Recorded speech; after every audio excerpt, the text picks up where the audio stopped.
Well, we're going to move from the power of words to the power of images.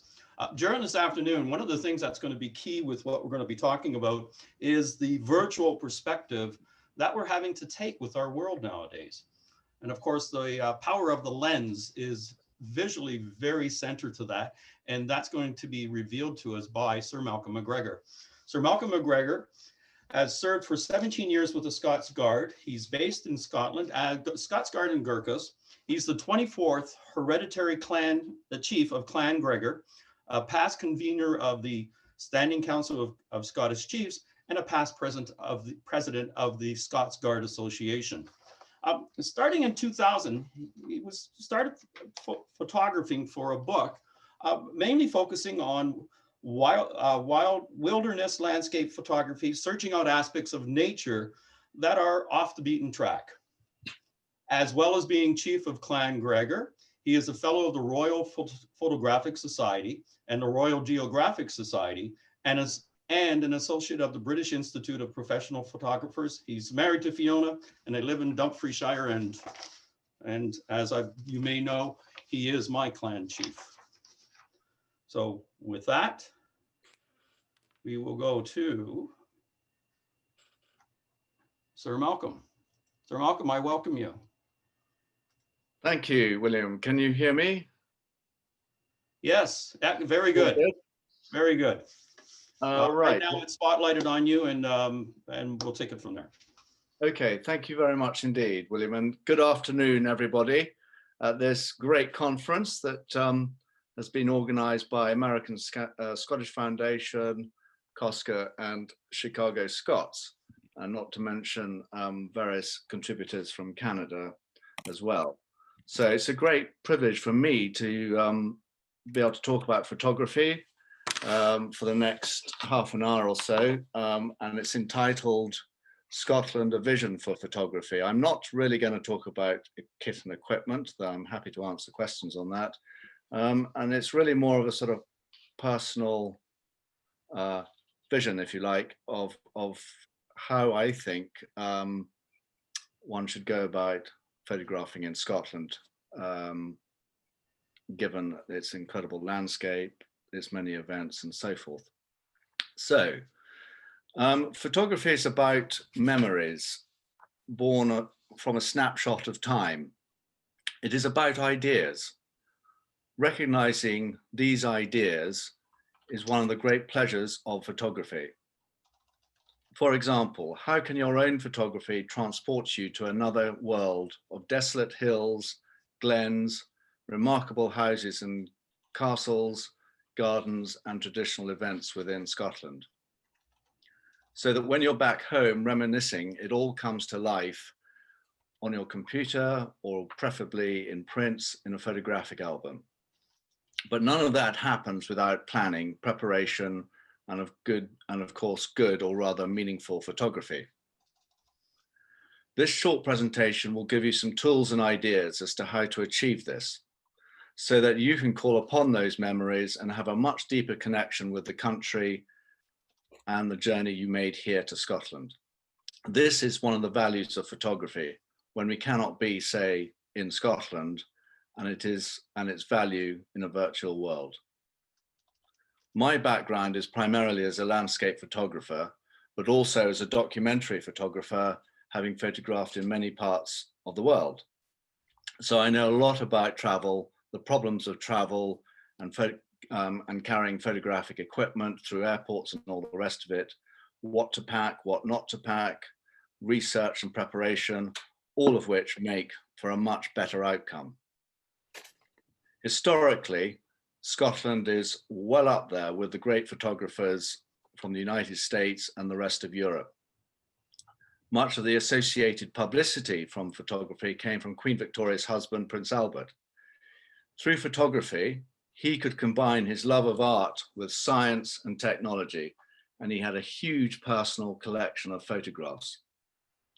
So let's look briefly at some of this history. Dealing first of all in the 1840s with David Octavius Hill and Robert Adamson, who were basically, I suppose, the first genuine documentary photographers in Scotland. And their famous work, The Fishermen and Women of the Firth of Forth, was the first sustained use of photographs for social documentary. And this photograph shows the Newhaven fishermen, Newhaven being in Fife.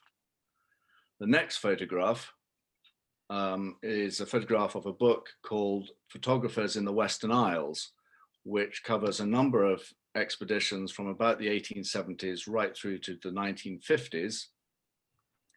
And here you see Paul Strand, which I'll come to in a minute, an American photographer on the front, photographing one of the inhabitants of South Uist. The next one, Paul Strand's book, Chiramuran, which means land of bent grass, was his seminal work on the Outer Hebrides.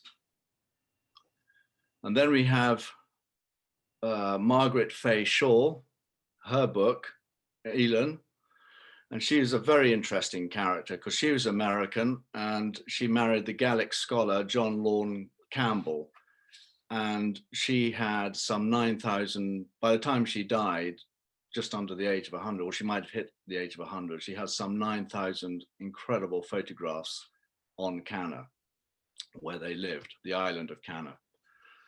Catching up into the more modern days, we have Colin Pryor, who is a very prolific photographer in Scotland and has done a lot of landscape work.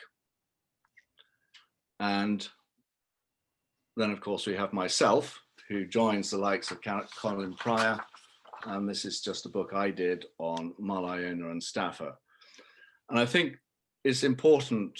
The reason I mention history is that there's much that can be learned from the approach of people like Margaret Fay Shaw, Paul Strand, and how they went about their photography, which could help the visitor coming to Scotland with photography in mind. So, moving on to planning and preparation for a trip to Scotland. The first thing I should say is that you can gain a lot of information by speaking to other people, kernels of thoughts from relatives and friends that may have visited here. Social media, Instagram, Twitter, websites, and the great Visit Scotland website too. No shortage of information. And the reason one needs to prepare is to reduce time wasting, reduce stress, and travel comfortably. Get to where you need to get efficiently, arrive at the best time of day for the photography, and to make a plan, but be prepared to modify that plan. Do not stick rigidly to any plan, but it's far better to have a plan than no plan at all. And you should also, in this period of preparation, try and start thinking about the highlights of what you're going to do and where you're going to go. Don't be another person wandering around the countryside with a camera, wondering what to do. Be someone who's got something to say. Increase those chances through thorough planning. And the following three essential aspects of planning I'm now just going to cover briefly. First of all, research. Google Images and Google Earth are extremely valuable. Apps, I would highly recommend ACCU or AccuWeather, XC Weather, and My Tide Times. And the tide times are very useful for coastal photography. Books and ebooks, and I would carry ebooks at the expense of real books because of the weight of luggage. Do some research into how to get local information as to where you are going from local towns and villages. I would also recommend carrying with you a dictionary of Gaelic place names, particularly if you're doing landscape photography, mountain names, rivers, lochs, and so forth. Again, it will bring greater meaning to your photography. An overlooked area is people just pick up a camera and think, well, I know how to work this. And then in the critical moment, something goes wrong. So make sure you know how to operate and use your camera. Today's digital cameras are creative tools with exquisite metering systems and are hugely powerful. Make sure you get the best out of that camera before you leave home, and you know how it operates and how it works, and take the manual with you and get it onto a computer or a tablet. All this increases confidence, reduces stress, and makes for a better photographic experience, and ultimately making for better memories. Okay, the second thing is it is well worth writing down some aims and objectives. If it is your intention to create a body of work as part of a project, what is it going to be for? Is it going to be for a book, an exhibition, a magazine article such as this one for Scott's Magazine, or a photo essay, website, a blog, or just quite simply a private record and a photograph album? Depending on which one of those is your aim, depends how many photographs you need to get. Clearly, if you're doing a magazine article, you don't need nearly as many photographs as if you're doing a book. The third thing is to think in terms of the photo essay. Now, the following are some devices and concepts that I use that create a feeling for place, people, and history. First of all, when you get to an area, you need to set the scene, set the stage, give the viewer an overview of where you are and what the area looks like. Identify the main character or the main landscape location. If it's an event such as common riding, who is the cornet, who is the main man? And we'll look at common riding in a moment. Look for significant detail. Human interest. What is and where is likely to be the decisive moment? The decisive moment has been used much in photography, and it actually is a comment made by Cardinal Retz in the 16th century, in which he said, "There is nothing in life that does not have a decisive moment." So think about that.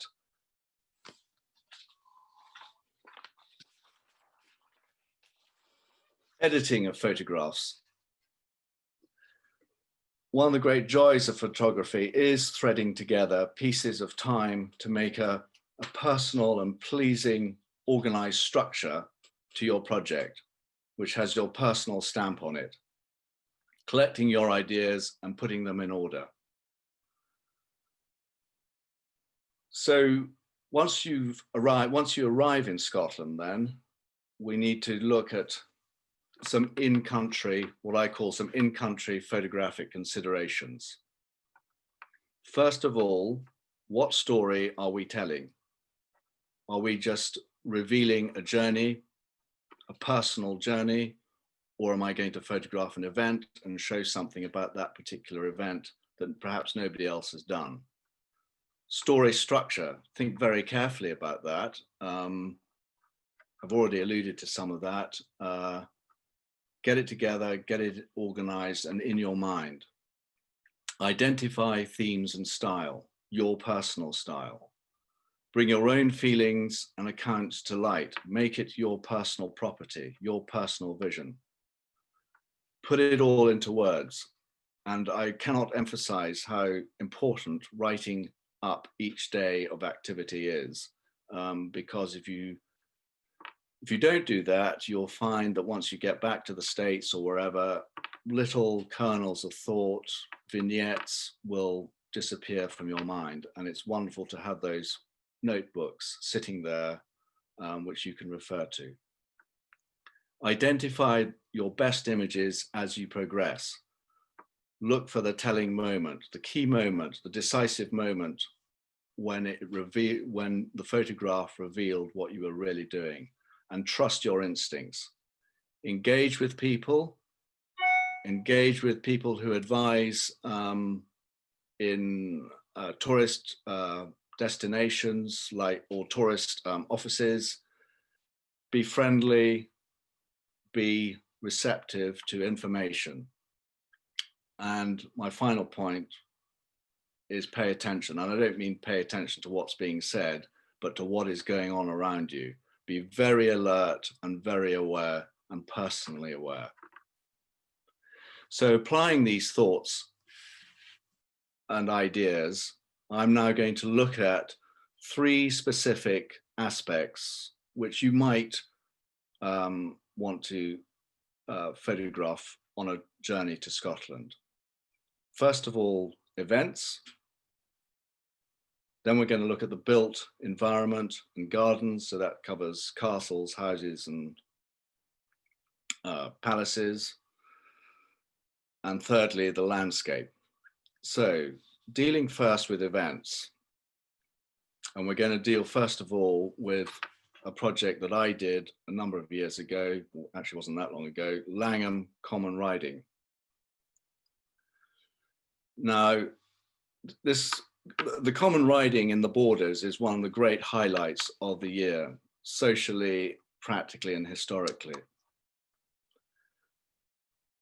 So I'm now just going to go through some of the considerations when doing something like photographing common riding. Get to the location early, scout it all out, look professional, be confident, and get in the right place to get the action. Now, this photograph, I was actually right on the street where the riders charge up what's known as the wind, going hell for leather, having come around the corner that you can see in the photograph in front of the Estelle Hotel. And it's a great experience to be there, but you need to have the right camera, right lens on, and you need to be ready for the action. So get in the right place. And if we could have the next slide, please. And this is how you get sort of unusual photographs or different photographs, by getting in the right place. If we could have the next slide, please. I mentioned earlier about identifying the main character at an event. Well, here he is at this particular event, and he's known as the Cornet, and he is the main man of the event, and he has the honor of carrying the flag of the town. And as you can see, it's normally a young person, and ideally one wants to get his name. And you'll find that in Scotland, generally, at events, people are very receptive to photography. So moving to the next slide, we have the pipers, obviously being such a big event.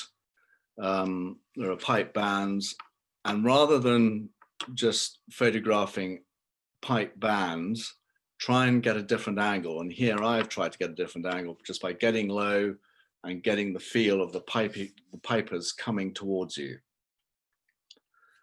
Okay, if I could have the next one, please.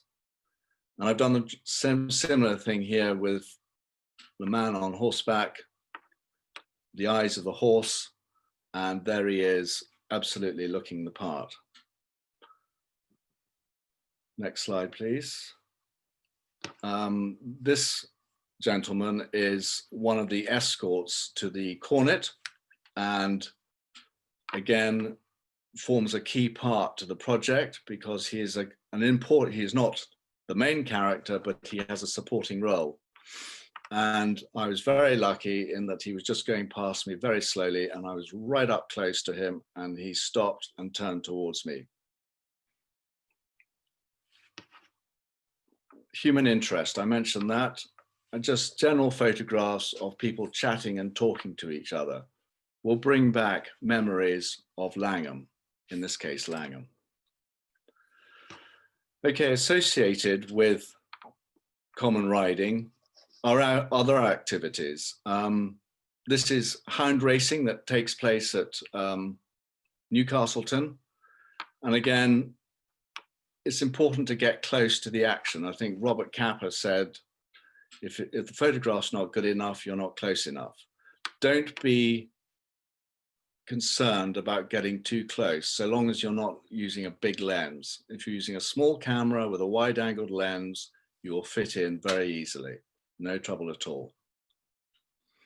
The next slide is our friend the piper, or obviously always much photographed. And I'm now just going to briefly talk about photographing people. Obviously, there is no problem with photographing a piper. They're perfectly used to it, and particularly in Scotland at sort of big events. The next slide is something that you could come across.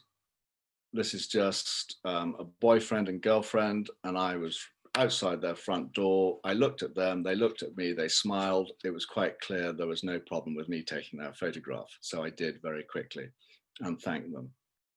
And they were keen to help me out. This photograph is a slightly different one because obviously there's a child in it, and one has to be very careful anywhere in the world about photographing children. But it's quite clear in this photograph that he is with his father and everything is fine. And they just suddenly looked towards me, and I had the camera ready and took the picture. And again, thanked them. I was 3 feet from them.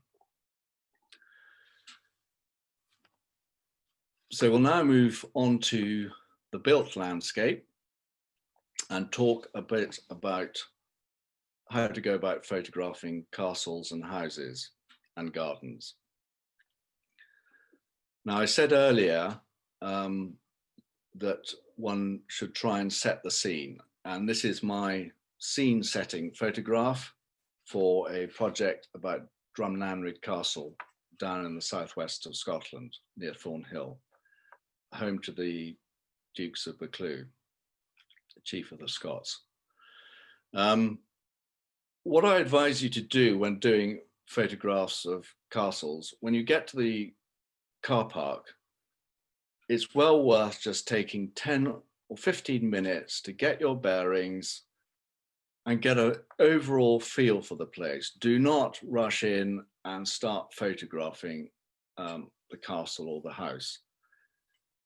Look around, take in what is happening and what is there. Where are the crowds who one obviously wants to avoid? What is the layout of the castle? And again, there will be guides, or there will be an office who will be able to tell you exactly what the layout of the grounds are. And it's all about getting comfortable in your environment. So I would relax, take in the air, take in the situation in which you're in, clear the mind. When you're doing a house or car, it's probably best to take a good walk round, as I did here at Kinross House, because people will not know what you're really looking for. You have to sort of have that in your mind. So when I was photographing Kinross House here at Loch Leven, nobody said to me, oh, there's this amazing statue of Atlas holding the world and that's got the house in the background. I just found it by walking around after about 45 minutes of walking around. But it's a photograph like this that I think sums up a house such as Kinross House. This is Culzean Castle in Ayrshire. Similar idea, as opposed to sort of photographing the house full on, which I did actually as a backup. How about photographing the approach route?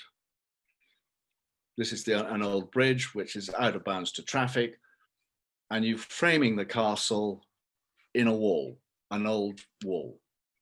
Again, it's something different, and it's something that a magazine editor would like, or would make a good front piece for a book. Moving on to the, sorry, we'll just talk about one other thing. This is a picture of Traquair House in Peebles, near Innerleithen, said to be the oldest inhabited house in Scotland. So what a great opportunity it was for me to go there. Here I'm doing a very straightforward, simple photograph. What I really wanted here was the flag flying, and waiting for the wind to pick it up a bit and get it against the sky, and to show this house, which is supposed to be, well, the oldest inhabited house in Scotland, occupied by the Maxwell Stewarts. And in connection with Traquair, the next point I'm going to make is about getting outside details, which I did refer to in the photograph of Kinross House. But here we have the coat of arms of the family, the Maxwell Stewarts, very simply positioned on the front gates to the house. And it makes quite a neat photograph summing up coat of arms, the oldness or the oldness of the house, and its place in antiquity.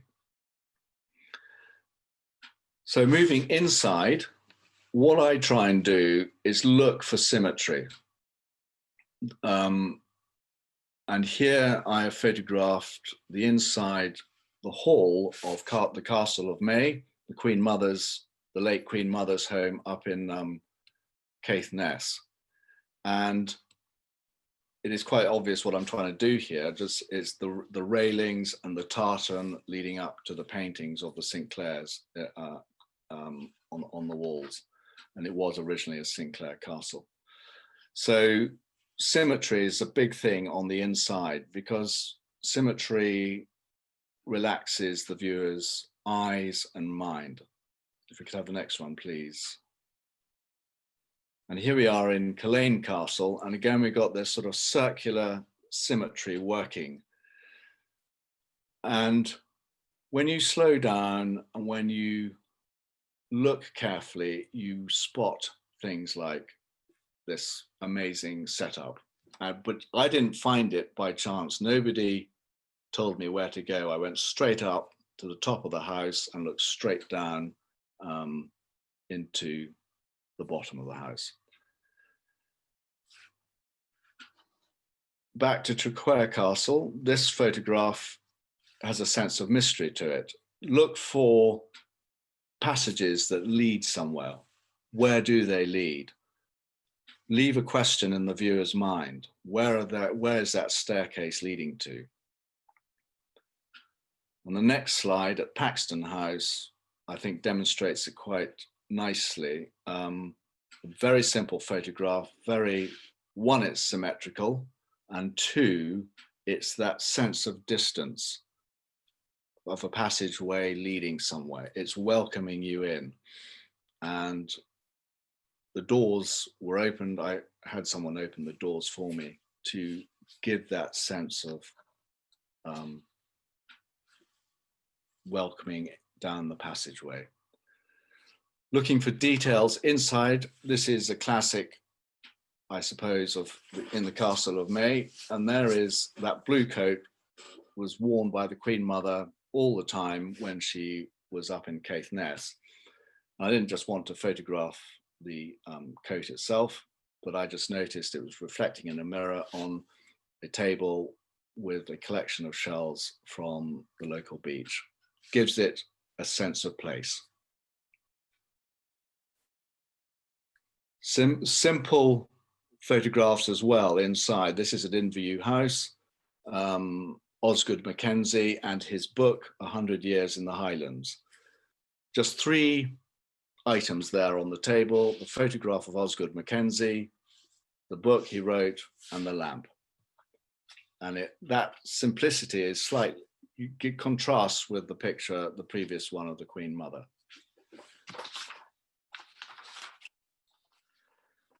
When you've got a famous part or aspect of the house like Culzean, you absolutely have to photograph it. Now, Culzean was rented out, or I think loaned to Eisenhower for a number of years after the war, and there is the Eisenhower room. And in that room, as you can see, is the portrait of Eisenhower, General Eisenhower, and later President of the United States himself, and a few family photographs. Again, it makes it personal, and of course, that is an interesting aspect of Culzean Castle. It's identifying, it's not the key part of the castle, but it's very much the supporting part of it, and an interesting aspect. Humor. This was at Kinross House, and I noticed this, and the bottles of whiskey lined up. God knows how many there were. I haven't actually counted them, but that was in the bar at Kinross House, or the drinks room, and it adds a nice touch. Gardens. I think with gardens, one's sort of looking for symmetry and a balance of color, the colors of different trees, shrubs, and so forth, and how they interact. And the next slide shows that too. And this is at In-View Gardens. Both these photographs are In-View Gardens. And all I'm trying to do here is get a sense of place and the magnificence of the huge rhododendrons and surrounded by azaleas. Okay, moving on to landscape photography itself. With the following photographs, I've worked to a theme, which I've been doing for a number of years, which is really photographing at dawn and dusk. And this photograph is a sunset on the mountain of Sulven up in Sutherland as the sun was going down. And photographing at dawn and dusk, particularly at dusk, the French have an expression for it called entre chien et loup, between the dog and the wolf, the known and the unknown. And dusk itself can create incredible light, and it is a great time of year, great time of day to be photographing, particularly in Scotland with the Atlantic light. Same idea here at Loch Marie with the mountain of Sloch in the distance. There's a bit of ambiguity and uncertainty and a sort of surrealness about the photograph. I could have the next one. Thank you. This is a dawn photograph in Torridon. And I would just mention Torridon as one of the most fantastic parts of the world in which to photograph. And this is a dawn photograph. The light is coming up over the mountain of Liatach to create that pink sky. This is Loch Corrie Macphicke and the Triple Buttress. I wouldn't recommend going here. It's a bit of an expedition, but I wanted the face of Triple Buttress overlooking the loch and the sheer coldness and vastness of the mountains. This again was an evening shot of the Torridon Mountains, where the light created that speckled effect on rocks and cliff faces of the mountain there. Autumn is a great time of year to be photographing in Scotland, and this is the River Garry, surrounded by incredible autumnal light. This is the River Esk down in the Borders. Again, the autumn light framing the River Esk as it disappears into the distance, again leading you into the photograph, a bit like the passageway at Paxton House, except perhaps more colourful here. The River Findhorn.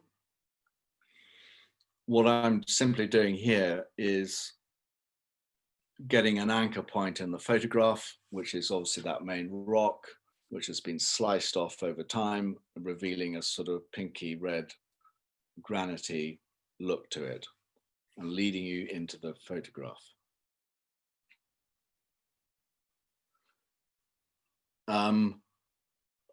One of the things we are blessed with here in Scotland is a sense of ancientness, and this is Callanish standing stones.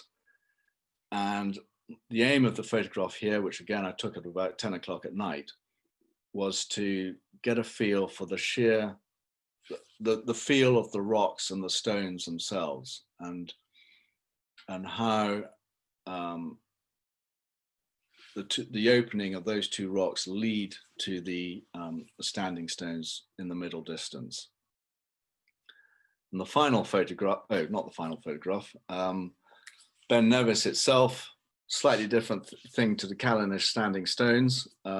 These are granite rocks that were in the snow on my way up towards the Ben Nevis in the distance there. And they contrasted, the color contrasted very nicely with the whiteness and the coldness of the snow. Anchellach, another great location, known as the Anchellach, in English, it's the Forge. Real sort of drama in this mountain, and its surrealness and just that touch of light at dawn coming up is over the Lochan in front of it. And the final photograph that I'll leave you with is from the deserted island of Sandre, looking south towards Mingulay, and the rather romantic though tragic story, which I haven't really got time to explain. It's known as the Sea of Ghosts, and that is dawn. I was dropped off on the island of Sandre, just left there to my own devices, and the boatman came back 3 days later to pick me up. And this was the sort of dawn that I was looking for over the Western Isles. So to conclude, many people have found that a trip to Scotland is a life-changing experience, whether taking part in events or simply being in a remote area such as the Western Isles. If that is so, then why not maximize that life-changing experience by opening yourself up to the suggestibility of place, space, time, light, the simple, the historic, the ordinary, and the sublime, or any connection that wafts through your mind as you're traveling around the country. Carry a camera all the time, and you will learn to see beyond the mundane and the familiar, and then return home with a body of work based around your ideas and your experiences that reflect your creative spirit, as well as bringing back those memories. You will have a story to tell. Thank you very much.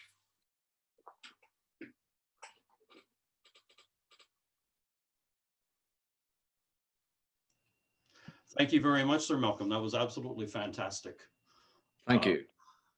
And I don't know, it might be a little bit out of place for me, but when I see Scotland, I feel like it's the holy land to a certain extent, and certainly looking forward to getting back to it. And your photographs are just so amazing, so amazing. Looking forward to seeing more of them. Thank you. Thank you very much. Thank you.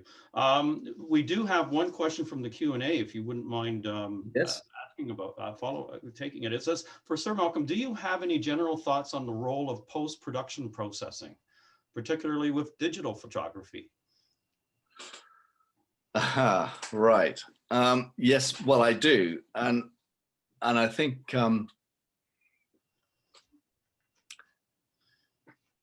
it depends how high end. I mean, I would recommend going as high end as you possibly can. And that demands a little bit of money and quite a bit of time. And I would recommend Adobe Lightroom, which can be used with Adobe Photoshop, or something called Capture One.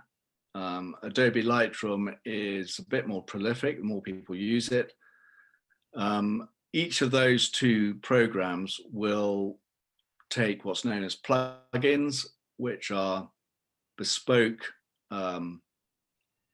developers or processors.